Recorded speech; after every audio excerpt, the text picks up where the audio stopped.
1500 kilometre গ্রামীণ সড়ক গর্ত আর খানাখন্দের কারণে ভোগান্তিতে এসব এলাকার মানুষ। এ নিয়ে বিস্তারিত জানাতে যুক্ত হচ্ছেন সহকর্মী মাসুদ আলম। মাসুদ, সড়ক বিভাগের পক্ষ থেকে এ নিয়ে কোনো ব্যবস্থা নেওয়া হয়েছে কিনা?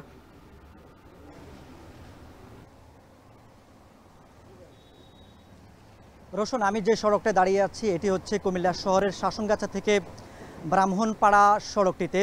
এই সড়কের পুরা সড়ক জুড়ে কিন্তু আসলে খানাখন্দে ভরা এই 23 কিলোমিটার সড়কে কিন্তু চলাচল করতে গিয়ে দুর্বিষহ চলাচলের মধ্যে পড়ছেন যাত্রী চালক এবং যারা পথচারী রয়েছেন তারা। আমরা দেখেছি যে এই 23 কিলোমিটার সড়কের কুমিল্লার শাসনগাছা থেকে শুরু করে ব্রাহ্মণপাড়া পর্যন্ত এই যে বাজারগুলোতে রয়েছে সেই বাজারগুলোতে সবচেয়ে বেশি ভোগান্তি যাত্রীদের।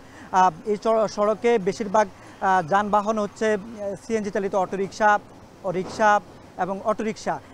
এই ধরনের যানবাহনগুলো চলাচল করতে গিয়ে কিন্তু আমরা দেখেছি যে বিভিন্ন বড় বড় গর্ত এবং খানাখন্দে পড়ে গিয়ে কিন্তু নষ্ট হচ্ছে এবং বন্ধ হয়ে গিয়ে কিন্তু আসলে দুর্ভোগে পড়ছেন যাত্রীরা। শুধু এই সড়কটি নয়, কুমিল্লা সড়ক জনপদ বিভাগের এবং স্থানীয় সরকার প্রকৌশল অধিদপ্তরের প্রায় 1500 কিলোমিটার সড়কের কিন্তু এই একই অবস্থা, একই চিত্র আমরা খোঁজ নিয়েছি। এইসব সড়কগুলোতে আসলে এখন আমরা যে সড়কটা দাঁড়িয়েছি এই সড়কটিতে সড়ক ও জনপদ উদ্যোগ নিয়েছেন। তারা যে জায়গাগুলোতে খানাখন্দ তৈরি হয়েছে বড় ধরনের, সেগুলোতে বিভিন্ন ধরনের ইট এনে কিন্তু সেগুলোকে কোনো মতে মেরামতের চেষ্টা করছেন, কিন্তু সেটা কিন্তু আরও কষ্টদায়ক করে তুলছেন যাত্রীদের। তবে এখানকার যারা যাত্রী চালক এবং পথচারী রয়েছেন তাদের সঙ্গে আমরা কথা বলেছি।